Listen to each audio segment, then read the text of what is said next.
আজকে হাসিনাই নাই, কিন্তু মিল্টন সাহেব আছে আপনাদের সামনে, তাই কি? সেই মিল্টনকে ভোট দেবেন আপনার।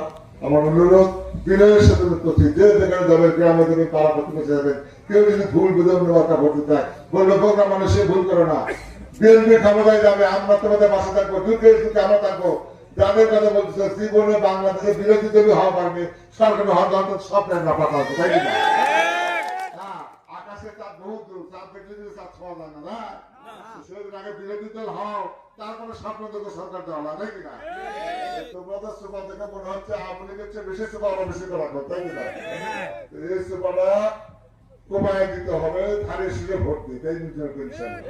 আপনাদের কথা অনুরোধ করবো, সুখে দিতে আপনাদের কথা এইটুকু বলতে পারি, মিল্টন এখানে প্রতিনিধিত্ব না মানে এই এলাকার প্রতিনিধিত্ব ইনশাল্লাহ আপনারা করবেন, ইনশাল্লাহ।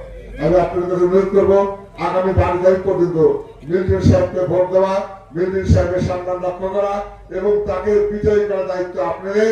এবং 12 তারিখের পর থেকে 13 তারিখ থেকে আগামী 5 বছর আল্লাহ যে হায়াত দাসকে রাখা রাখে, ইনশাল্লাহ আপনাদেরকে দেখাশোনা করবে মিল্টন সাহেব, ইনশাল্লাহ। আপনাদের এই যে কোনো কাজে আপনাদের টাকা লাগবে না, পয়সা লাগবে না, আপনার ঘুষ দেবে, কিচ্ছু করা লাগবে না। আমি আপনাদের বলে যাচ্ছি, এই এলাকায় মিল্টন নির্বাচিত হলে বাস্তান, চাঁদাবাজি, দখলবাজি সমস্ত কিছু বন্ধ হয়ে যাবে, ইনশাআল্লাহ। আমি আপনাদের কথা দিচ্ছি, কেউ মাস্টারিদের সুযোগ পাবে না, কেউ চাঁদাবাজিদের সুযোগ পাবে না, দখলবাজিদের সুযোগ পাবে না। সকল অন্যায়কে কবর দিব, ভারতেরকে বলি না।